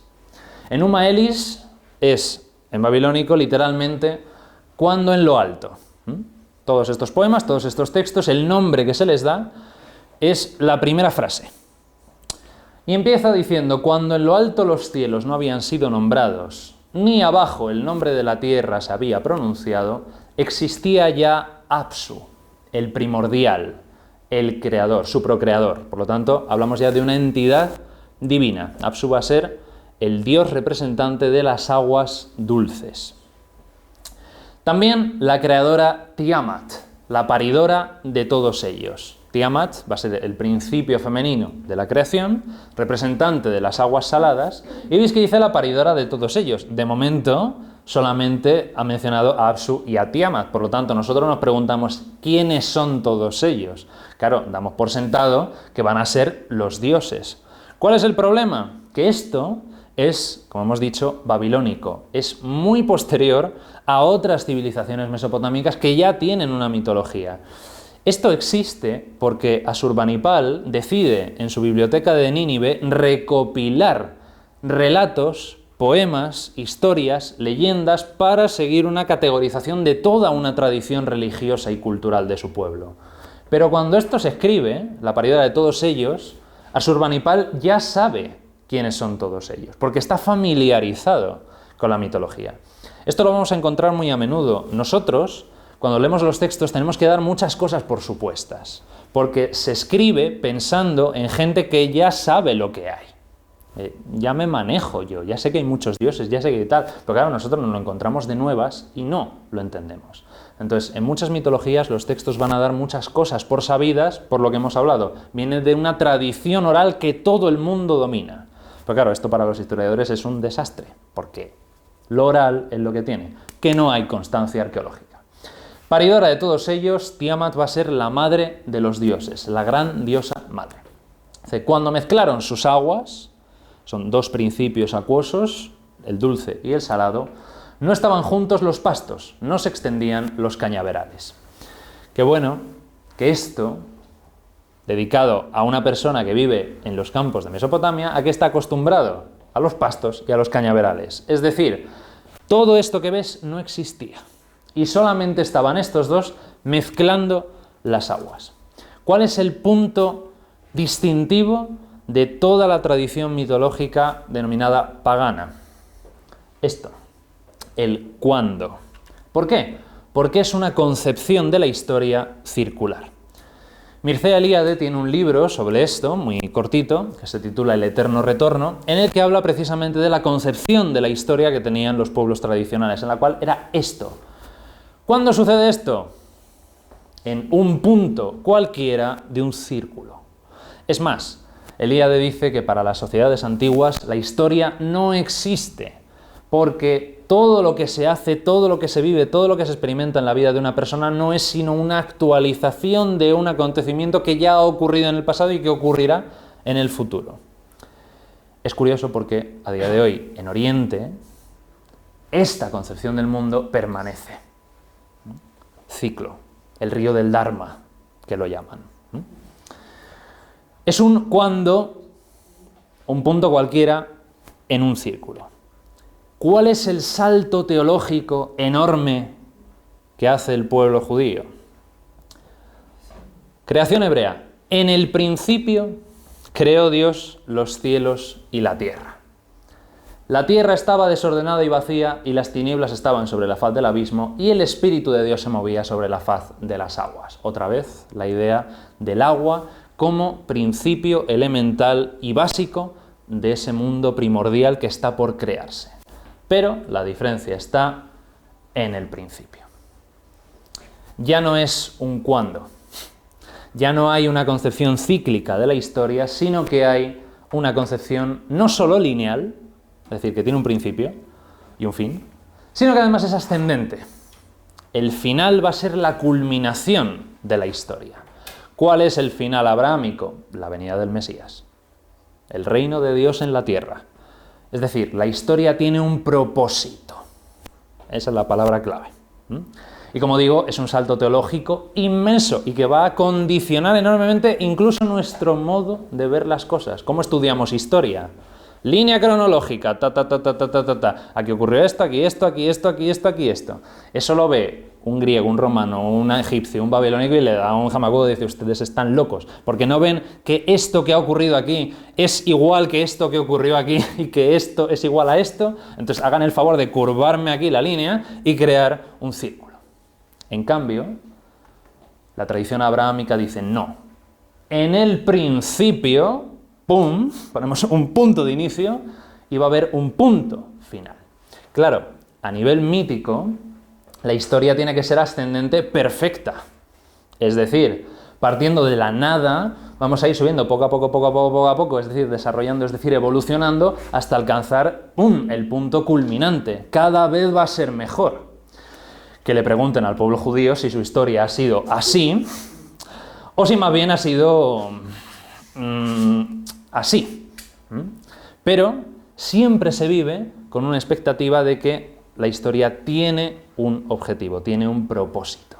Y estamos en este camino.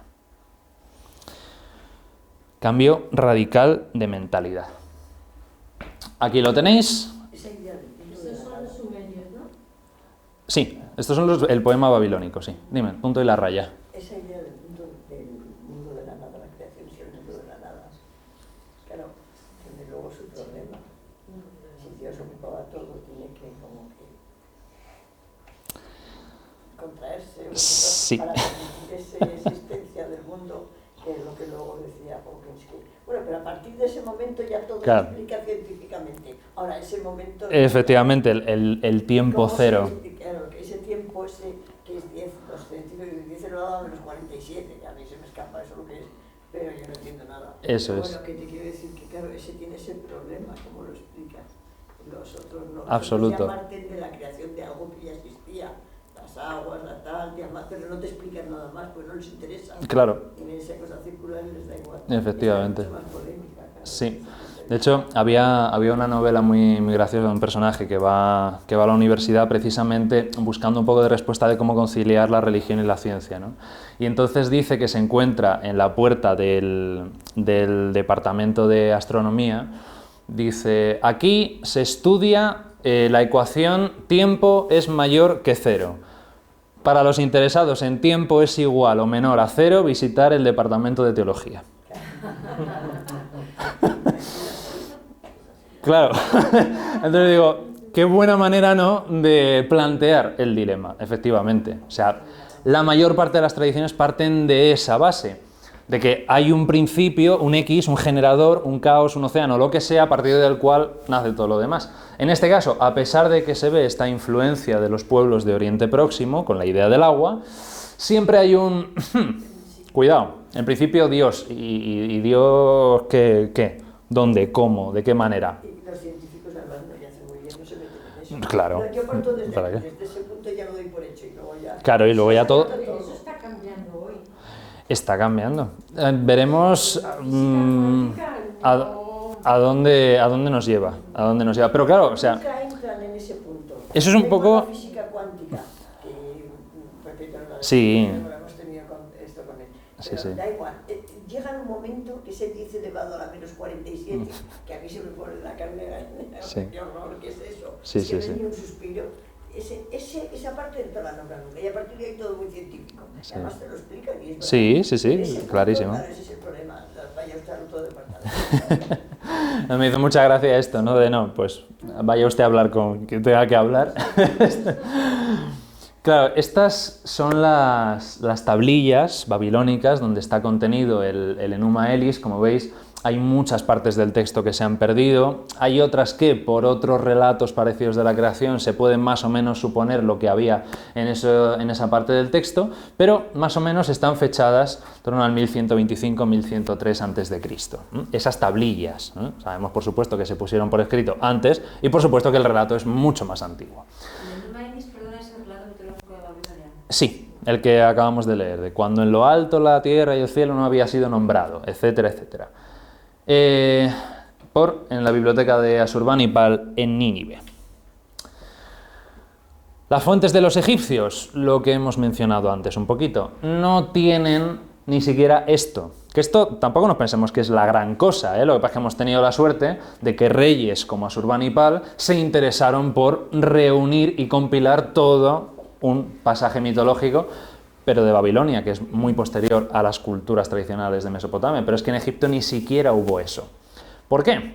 Porque se daba todo tan por sabido, tan por entendido, tan por supuesto, que nadie, a lo largo de los miles de años de historia de Egipto, que esto es un fenómeno que sorprende enormemente porque precisamente todos los miles de años de historia de Egipto, ni la literatura ni el arte cambian sustancialmente, se mantienen muy invariable, pues nadie dijo, oye, ¿por qué no compilamos el relato mitológico de todo nuestro pueblo? Pues no. ¿Qué pasa? Tuvieron que venir después autores extranjeros, como por ejemplo Plutarco, a decir, oiga, vamos a hacer algo con esto. Y entonces escribió Isis y Osiris, que es lo que se ha convertido en, oh Dios mío, la salvación de todos los estudiosos de las religiones, porque tenemos algo a lo que agarrarnos. Pero es Plutarco, que es un griego, que sí, que estuvo en Egipto y que lo estudió y que habló con sacerdotes y todo lo que tú quieras. Pero las fuentes egipcias originales son dos. el libro de los muertos y los textos de las pirámides. Diferencia, el libro de los muertos se escribe en papiros que se entierran con el difunto y se graban en su sarcófago, y los textos de las pirámides, como su nombre indica, son inscripciones jeroglíficas, pinturas jeroglíficas con las que decoran las paredes de la cámara funeraria. ¿Qué cuentan estos textos? En realidad no son relatos, son invocaciones mágicas a dioses y diosas determinados. Entonces, ¿cómo se estudia la mitología egipcia? Por el contexto. Si en un pasaje de un texto de las pirámides dice: "Oh, Yehuti protege al faraón no sé quién utilizando el libro de la vida de tu palabra mágica para tal y para cual", pues ya entonces decimos, pues entonces Yehuti, que fue el Tot para los griegos, entonces debe ser el dios de la escritura, de la palabra, de la magia y tal. Y fueron todo relaciones de este tipo, por lo que nos dicen estos textos de cosas que se sobreentienden. ¿Que vemos a Anubis momificando un cadáver? Bueno, pues entonces era el dios de las momificaciones. Es todo así. La mitología egipcia es complicadísima y se sabe muy poco. Por eso cuando veáis, que es bastante frecuente, libros así de mitología egipcia, desconfiad. Porque es que no se sabe tanto, es imposible. O sea, no puede ser. No puede ser porque, insisto, las fuentes son estas. Muy antiguas, fijaos. Estamos hablando del 3100 a.C. Ahí es nada. Las primeras mastabas y las primeras estelas de las primeras dinastías. Claro, el Egipto predinástico también tendría su mitología, pero si sabemos poco del Egipto dinástico, del predinástico, apaga y vámonos. Insisto, son sobre todo estas dos fuentes y no son relatos. Solamente llegó Plutarco y la salvación. Pero todo lo demás son relaciones en función de las pinturas, los jeroglíficos y las invocaciones mágicas. Anubis, Ra, Horus, Isis. Vale, conectamos. Ver la fecha, fechado, que no sé cuál es la fecha. 1100. Estos son de cuando están fechadas las tablillas. No el poema en sí, el poema es bastante más antiguo, pero las tablillas están fechadas en... 1125. Sí, es 1125-1103 antes de Cristo. ¿Y no puede ser, César, que las cosmogonías, Ujú. como la egipcia, que son más bien circulares o tienen esta concepción del tiempo cíclico, es decir, Ujú. el tiempo no pasa, Sí. no tienen la necesidad de ir apuntando lo que está pasando? Porque claro, También es una las posible razón. cosmogonías lineales tenemos que ir apuntando, pero como ya ha pasado, ¿no? Vamos para adelante. Sí, como ya... Claro, pero como ya ha pasado, como va a volver a pasar... Todo está, ¿no? Claro, pero también se habla de que en realidad parece que todo el mundo lo sabía. Ya. Entonces que no encontraron, claro, la necesidad de ponerlo por escrito. Y al lado de, es que no he visto eso, al lado de Mosul. Sí, al lado de Mosul, sí. Que normalmente se dice que Nínive es Mosul, pero ahora parece ser que los arqueólogos han dicho, bueno, no es exactamente Mosul, es esto, Kuyunjik, que está al lado de Mosul, pero no era exactamente. Pero todo eso que estás diciendo ahora pasa lo mismo en la Biblia. Lo mismo. La Biblia tú lo lees y no te enteras de la mitad, si no sabes un poco del judaísmo. Lo mismo. Porque dices, es que no cuentan esas cosas porque lo sabía todo el mundo, no lo vamos a explicar. Efectivamente. Claro, esto a la hora de enfrentarlo un historiador, un arqueólogo es un problema, pero claro, esto no se concibe pensando en los arqueólogos e historiadores. Entonces nos encontramos con esto. Por eso nos gusta tanto hablar de la mitología griega, porque decimos, ¡ay, menos mal que tenemos a personajes como Homero o como Hesíodo! Aedos que deciden poner por escrito todo un compendio mitológico y un relato además secuencial, que ya es la panacea. Por lo tanto, el relato de la creación griego por excelencia es el que aparece en la Teogonía de Hesíodo. Siglo VIII, 700 a.C. aproximadamente, donde colocan no solamente el mito más extendido y difundido de la creación del universo, sino también todo el linaje familiar y dinástico de los dioses que van a formar el panteón olímpico. Por lo tanto, nos da una alegría y un respiro maravilloso, porque aquí sí que nos podemos explayar con el bueno de Hesíodo, que nos va a decir quién es quién, qué hace, por qué lo hace y todo lo demás. Aparte de esto, que no es para quitarle mérito, pero Hesíodo es un bibliotecario, después de todo.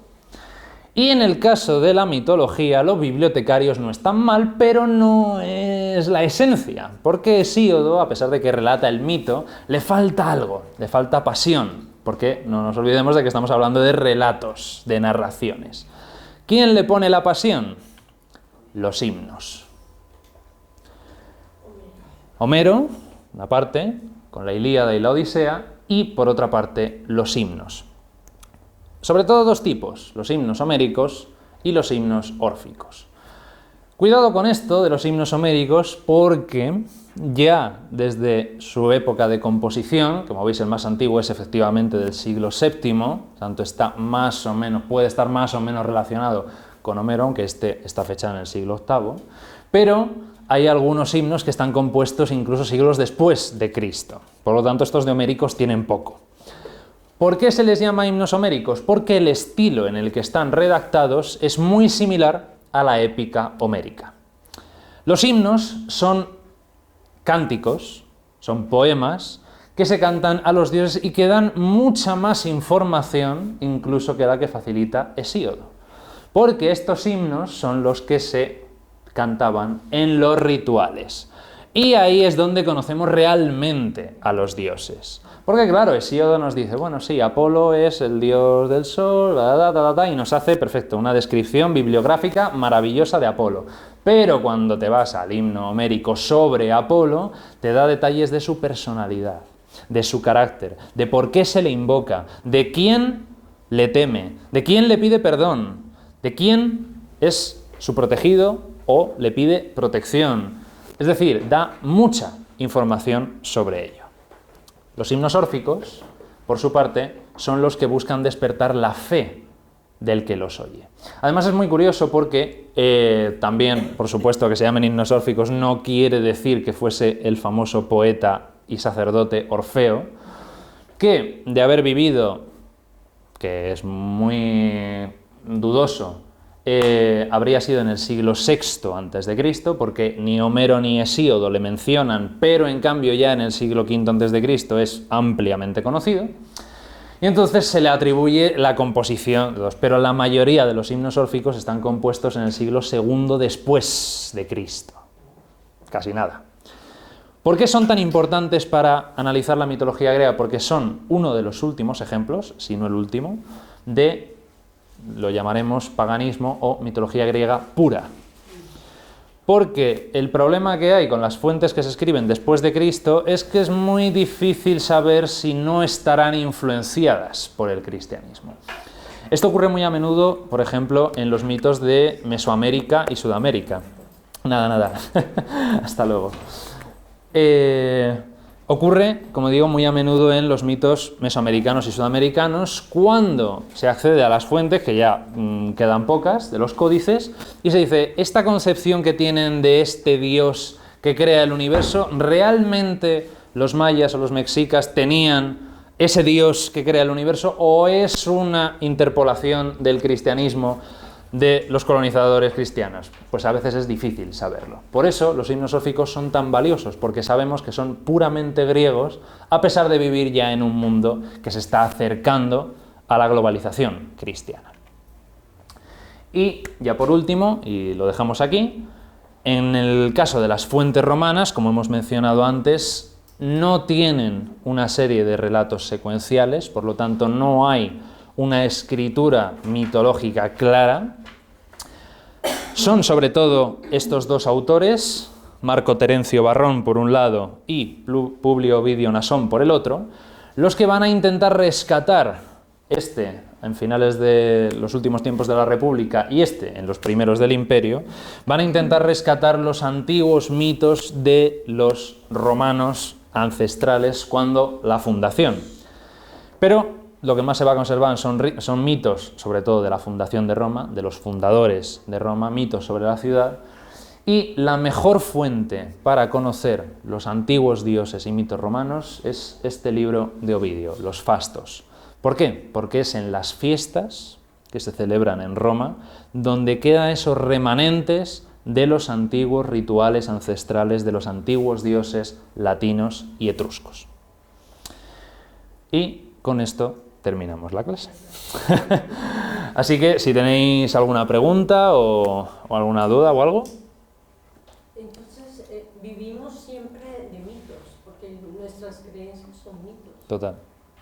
Y todo esto ha formado un puzzle que es el relato mitológico de Occidente. Y entonces estamos viviendo en esto, en todo esto. Estamos viviendo en esto, pero si ya se acaban los mitos, como aparentemente parece que en Occidente estamos llegando a eso,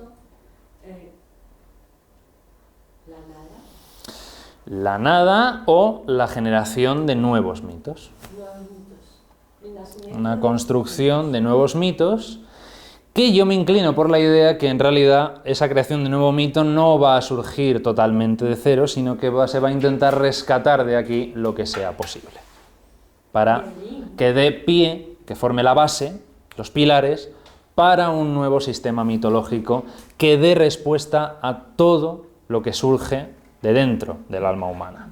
La idea de ese daimón, de ese ángel contra el que luchamos y con el que no vamos a parar de luchar, pero todo esto que ha configurado nuestra existencia hasta ahora servirá de trampolín para lo que vendrá en el futuro. Ahora, ¿qué va a venir? Pues eso ya, generaciones posteriores. Nada, gracias a vosotros. Así que en la próxima clase ya veremos las fuentes de las tradiciones abrámicas y empezaremos, ahora sí, con los mitos propiamente dichos. A ver qué nos cuentan.